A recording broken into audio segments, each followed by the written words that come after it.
Joining us today, Shishir Joshipura, MD and CEO at Praj Industries. He joins us in the show right now. Shishir, pleasure having you on the show today. And, like my colleague was highlighting, the sugar bailout package plus the hike in ethanol prices, I'm guessing it's good times for you.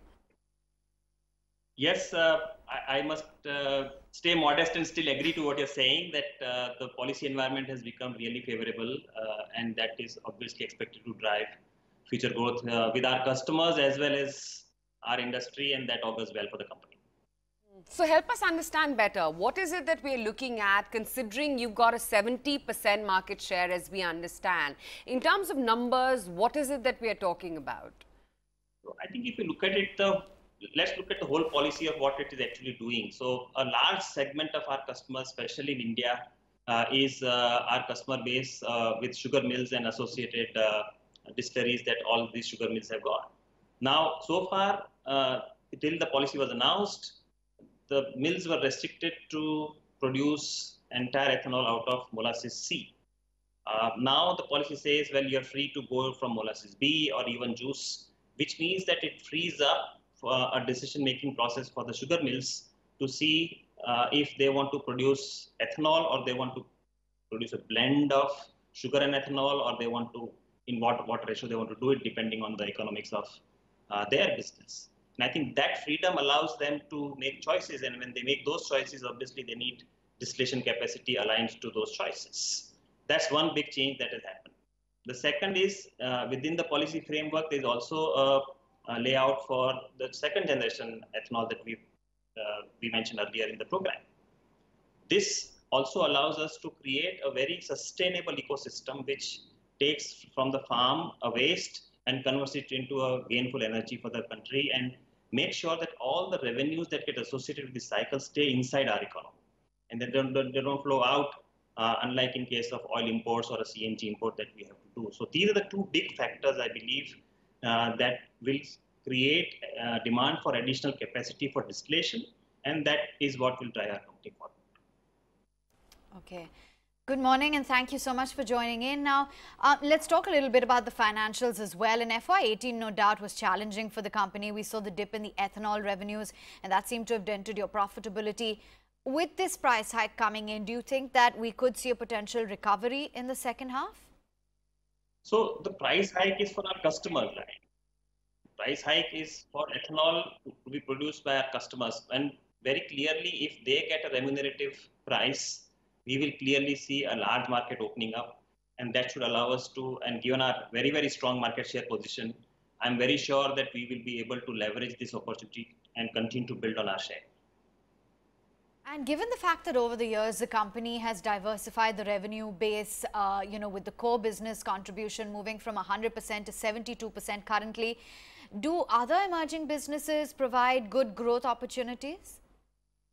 Yes, that's a great question. I think we are looking at a strategy of ensuring that all our business units do well, whether it is breweries, if it is zero liquid discharge systems, whether it is complex chemical equipments, and we are making sure that we are building all our blocks step by step to ensure that each of our business units stay profitable and grow in a sustainable fashion. Towards this, I think there have been other changes on the opposite side as well as inside. We are seeing a big traction coming in for zero liquid discharge system. We have improved our processes and our engineering capabilities to address these emerging opportunities. We are looking at addressing opportunities on the customer's revenue budget side by offering a whole host of services beyond the project completion. So there are several steps. Internationalization is another big lever that we are trying to put in place. Now we already have a very, very significant international presence, and we are working on a plan to further strengthen our presence in some of the markets where we are not represented. All these steps put together will definitely make sure that we are able to grow from here onwards in a very, very sustainable fashion.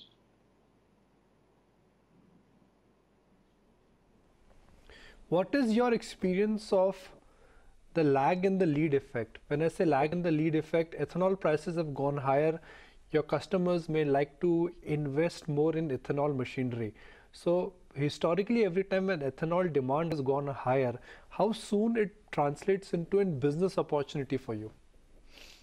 I think we're still looking at something like a 6 to 18 month kind of a period, for the simple fact that while the prices is one very clearly big lever for our customers to put up the capacities, there are still processes to be followed in terms of arranging funding, arranging environmental clearances, defining a project. And I think those steps will still take their own time. That is a step that all companies will have to go through. There may be a minor demand spike for the time being in terms of some of the customers who already have some of these things lined up, and then they can very quickly go and add some capacities. But for greenfield projects, we're still looking at a time frame between 6 to 18 months. Whom would you say is your nearest competitor, and what kind of market share currently your competitor is also enjoying? So as was mentioned earlier, Praj in domestic market enjoys nearly 70% market share for our business line. And that means that for the rest 30%, there are 4 or 5 other companies that are vying. So there is no one significant competition, but there are 4 or 5 companies that vie in the other space. And who are your large buyers? I'm asking you very basic questions because one, we would understand it would be oil marketing companies, sugar companies. Apart from that, are there new, fresh investments which is coming from new age entrepreneurs which do not have a presence in ethanol, but they want to invest in them now? As you rightly said, one of our big segment is sugar companies, who have a very natural, shall I say, affinity to put up an alcohol plant, given the fact that they are source of molasses for. There is also grain-based distilleries that come up, which are more or less independent. Having said that, in our other businesses as well, we are seeing that we are able to serve a very large segment of customers, from textiles to steel to food and beverages. Across the segment, we are also able to serve oil and gas for our chemical process equipment system. We serve pharma through our subsidiary Praj high purity system for high purity water systems. So in that sense, it just cut across a fairly large swath of industrial segment. For the ethanol business, it's majority sugar. For the 2G, oil marketing companies, no question. And some grain-based distilleries, but normally grain-based would be for potable alcohol consumption, so that growth rates are through different drivers.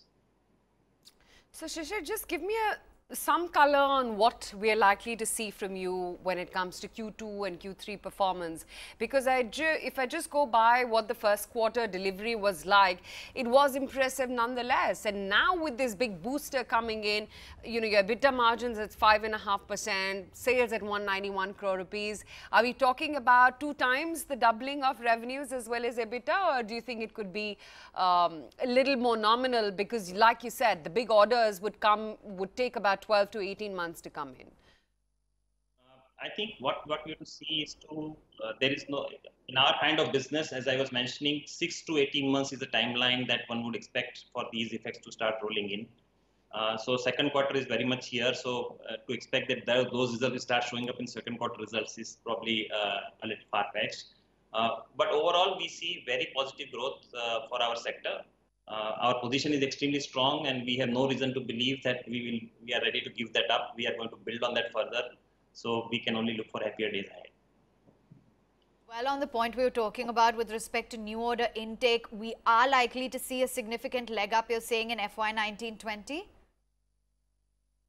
Yes, we should see if this does work out in terms of the policy rolled out that has happened now and the response from the market.